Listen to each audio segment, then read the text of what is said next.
Hyundai is out to make small sedans sexy again, though detractors might argue that, well, there's always a first time for everything. The new I30 sedan, launched in late 2020, had already done a reasonable job of relegating the competent if dowdy Elantra to fading memory.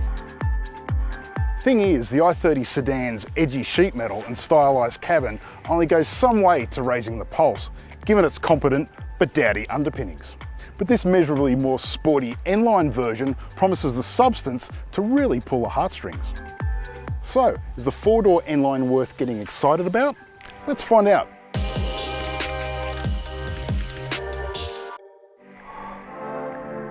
You don't have to squint hard to see that the I30 sedan N-line bears little resemblance to the current hatchback version. Its broad snout, angular body lines, and scooped tail create a larger prospect than I30 Sportback or the outgoing Elantra. And because the roofline tapers from the B and not the C pillar, technically it's a four-door coupe, regardless of how much you want to rant otherwise in the comments below. It looks more muscular than the regular sedan thanks to larger 18-inch wheels, specific N-line front and rear styling, including a faux diffuser and dual exhaust outlets. And thanks to the absence of silly wings and stripes, its mature look leans more towards premium than sporty territory.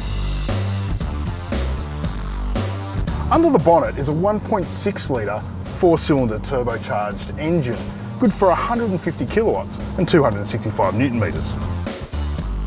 It's the new SmartStream engine with CVVD valve trickery that's shared with the Kona N-line, albeit with 4 extra kilowatts here. But unlike its SUV sibling, the I30 sedan N-line is front-wheel drive only.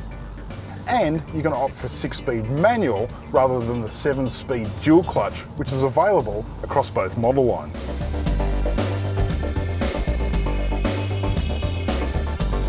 CVVD is designed to fatten low-end torque and provide better fuel economy for parity horsepower, rather than producing more horsepower on the top end. And it seems to do what's promised on the box. With a few revs on board, it's got pretty surly mid-range and doesn't really feel all that strained. But it's about what you'd expect from a warmed over N-line experience. If you want the real hot stuff, the proper N version will be available later this year.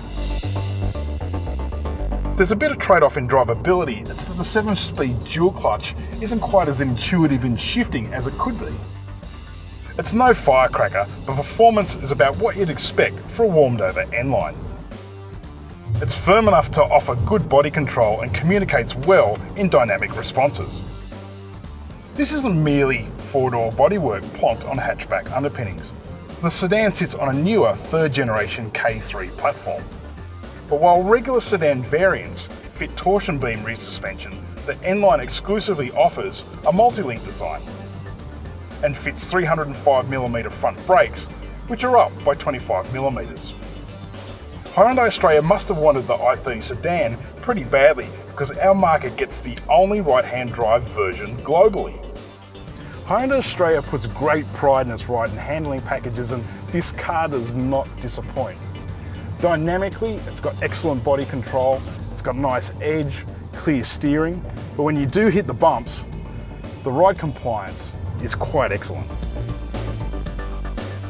The lane following self-steering function is a bit aggressive, which might be fine if you find the whole job of steering a bit of a chore, but thankfully there's a button on the steering wheel here so you can switch it off quickly. The auto versions get a huge suite of active safety and convenience for what kicks off at $32,290.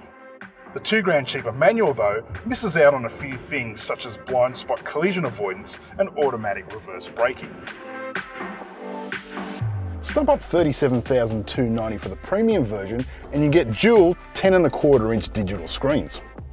With a Bose-loaded sat-nav infotainment system and a digital driver's screen with different skins depending on which drive mode you choose. The whole wraparound design mightn't be to everyone's taste, but I think it gives the I30 sedan a real upmarket feel. While the regular versions get a fairly funky 4-spoke wheel, the N-Line gets a more conventional 3-spoke with paddle shifters. And the N-Line exclusively fits these bulging, bolstered, partial leather bucket seats. The new platform affords lower seating, and in fact there's a ton of room in the back. The sort of room that you would have expected from a mid-size sedan of a couple of generations ago. The boot's also pretty large too, with 474 litres of space. In a nutshell, the i30 sedan N-Line's biggest strengths are its uniqueness and individuality. Plus, it's a cracking thing to drive. It's a bold statement of where Hyundai is heading with design and smarts. That it's not merely the current hatchback with a square bum is a big part of its appeal. But you do need to splurge on this flagship version for the full techie effect, of course. Check out our full review on wheels.com.au. Don't forget to subscribe and hit the bell so you get notifications when content goes live.